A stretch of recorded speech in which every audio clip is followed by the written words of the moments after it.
gonna come back 1 minute early. No, I'm not. Alrighty. See you guys in a bit. I haven't seen people with punch cards in a while.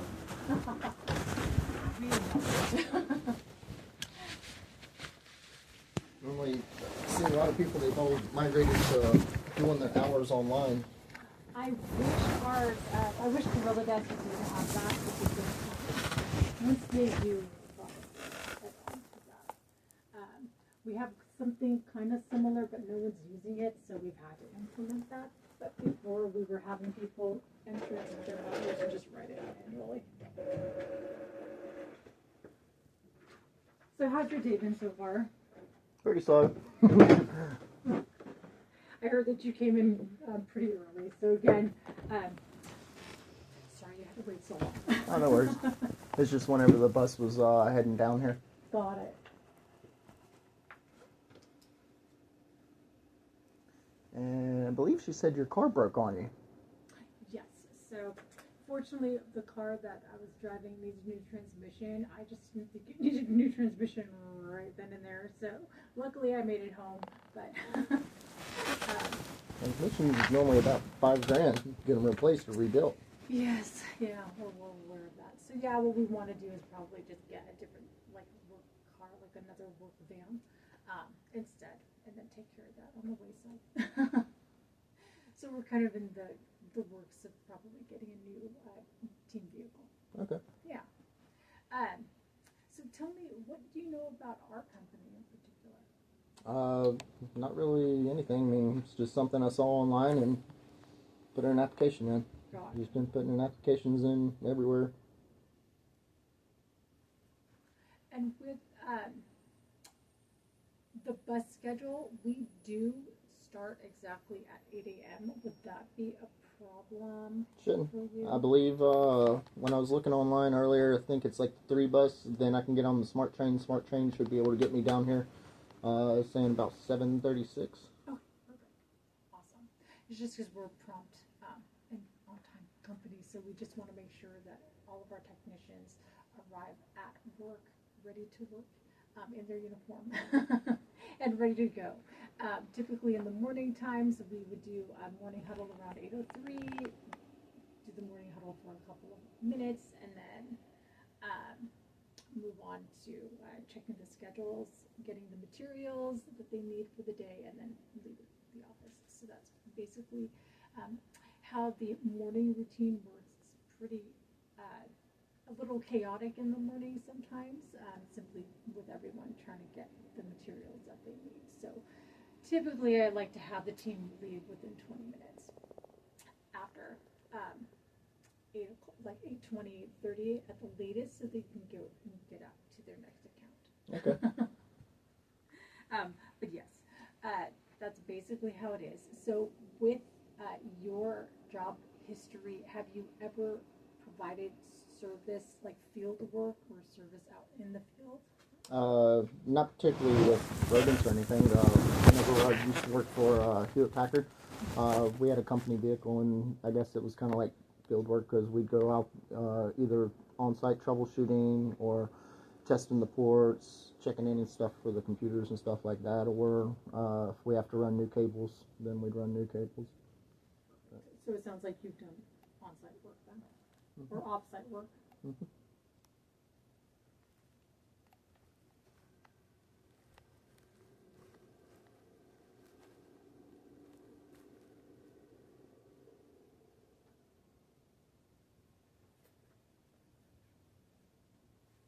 So we have our core values, which are the 3 E's, which is efficient, exclusive, and excellence. We do like to maintain the integrity in all the work that we do.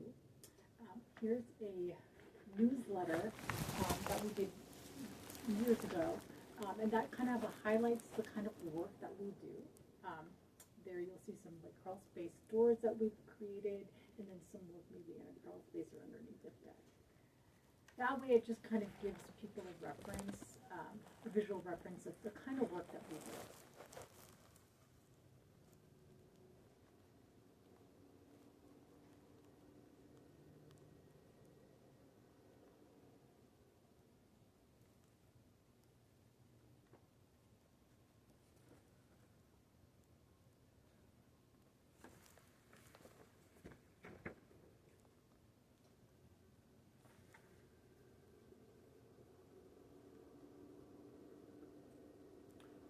They use similar meshing whenever they constructed some of the houses and stuff, where it's like little breather holes for the attic.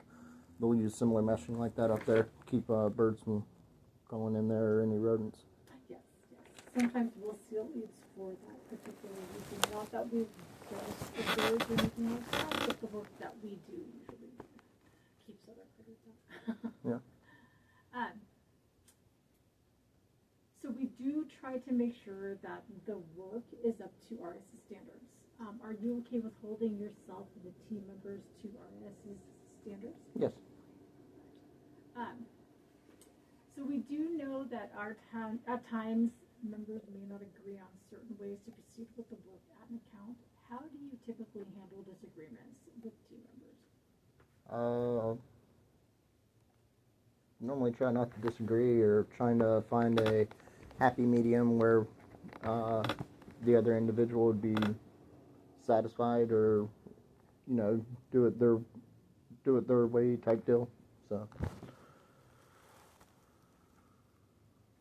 Gotcha. Yep, totally understand. Some people don't like the confrontation. It's just easier not to have the confrontation. It's not that we have drama within our team, but there will be sometimes where we have to pivot and change the original plan because it's not going to work with the plan that our estimator may have thought it would, which does happen quite often because there's certain things that may be an obstruction or just like not thought of when we give you the estimate. So with that in mind, the team has to kind of be resourceful and kind of change the game plan to make it work. Or would you say you're a pretty resourceful person? Pretty much. We are looking for problem solvers. We call our team members rat detectives because we are really trying to figure out exactly where the problem is, and we want to seal that gap or entry point up. So we are looking for people who are motivated and kind of, has the incentive to really want to help someone resolve their problem. Would you say you're a problem solver? Pretty much. And do you usually wait for others to take the initiative, or do you actively seek out opportunities to contribute? Usually actively seek.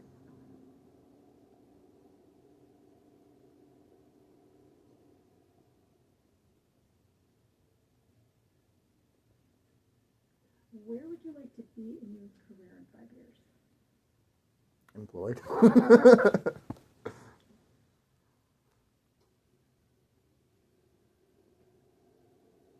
And what would be your ideal job? I don't particularly think there's necessarily an ideal job. I look at it this way. If there's a reason somebody created the job, then there's obviously a need for it. So I'm not picky when it comes to jobs. Gotcha.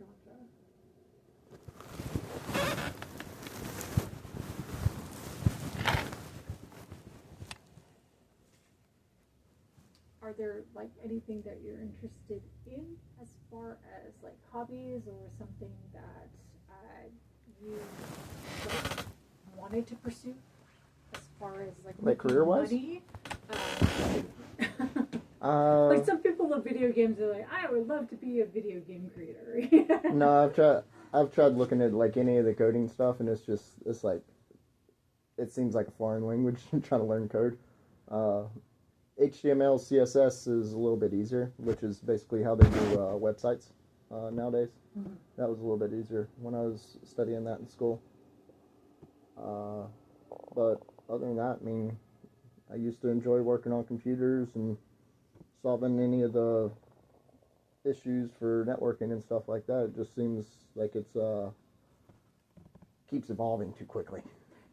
It seems to, yes, technology. It's like a new Microsoft every 4 years.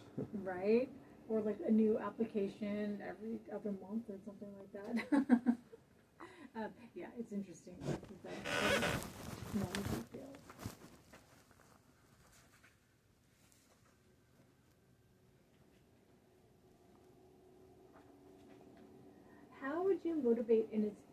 others to achieve the common goal?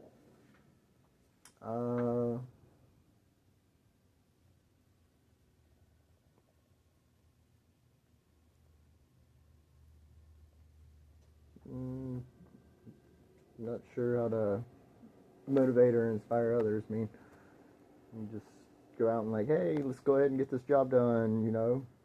That way, we can see what the next one is, or, you know.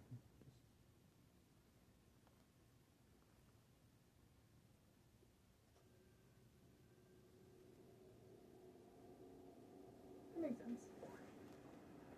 So there's two more parts to this interview. So it's a hands-on. I just want to see if you are with tools. Just like I mentioned, the phone, so typically, this is one of our older drills. So we don't have It's like a battery session. so, do you mind showing me how you would use that drill? And then we're going to put the screws out.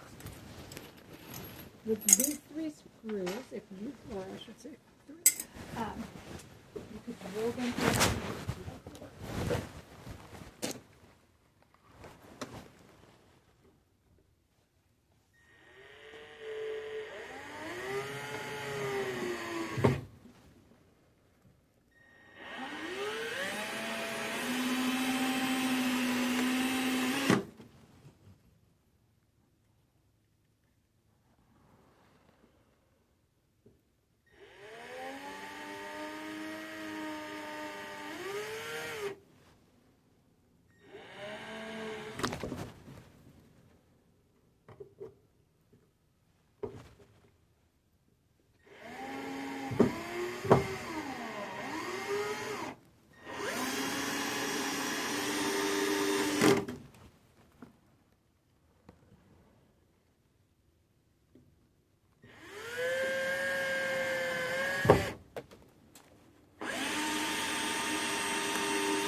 Different with those details.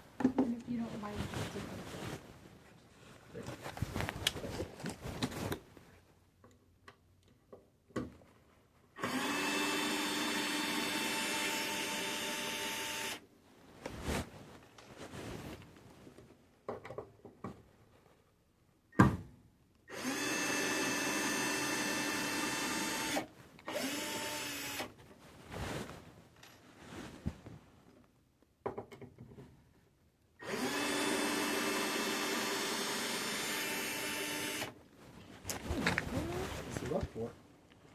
We do different techniques when we're on the field. The rock is for a mesh and rock barrier to prevent oh,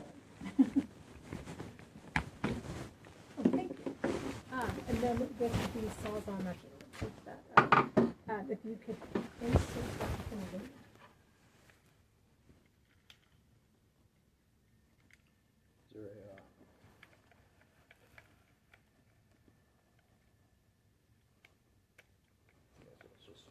There's not a screw for it. Nope, that's it. Okay. Perfect. Awesome. Just those types of tools. We're just looking for someone who does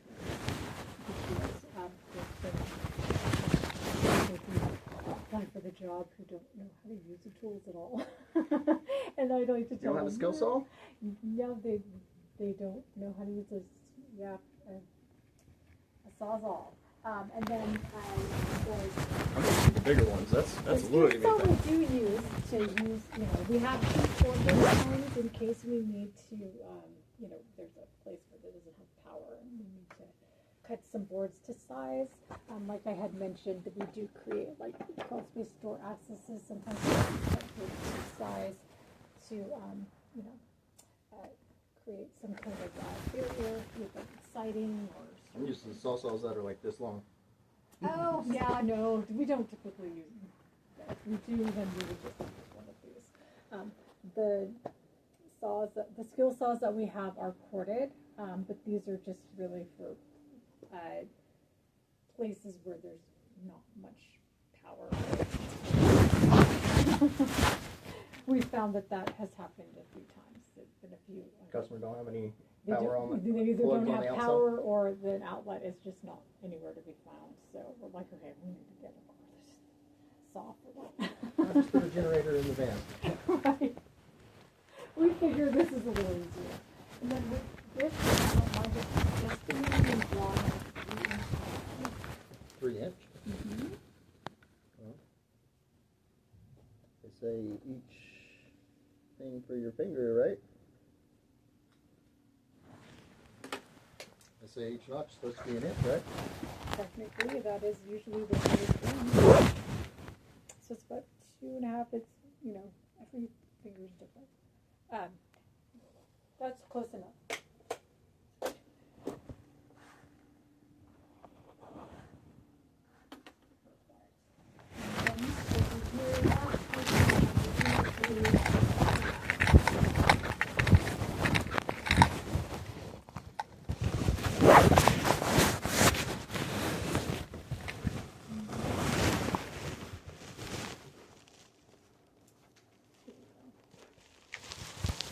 Which seems kind of silly, but I just like to see how people solve things.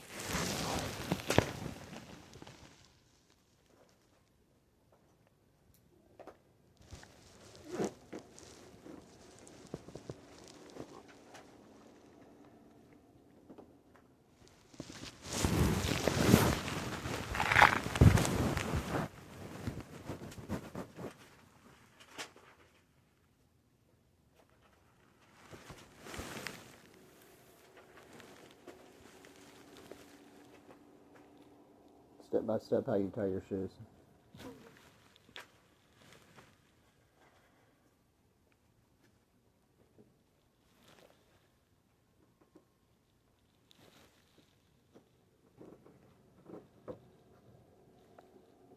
And there's no right or wrong. So I just like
That's guitar shoes.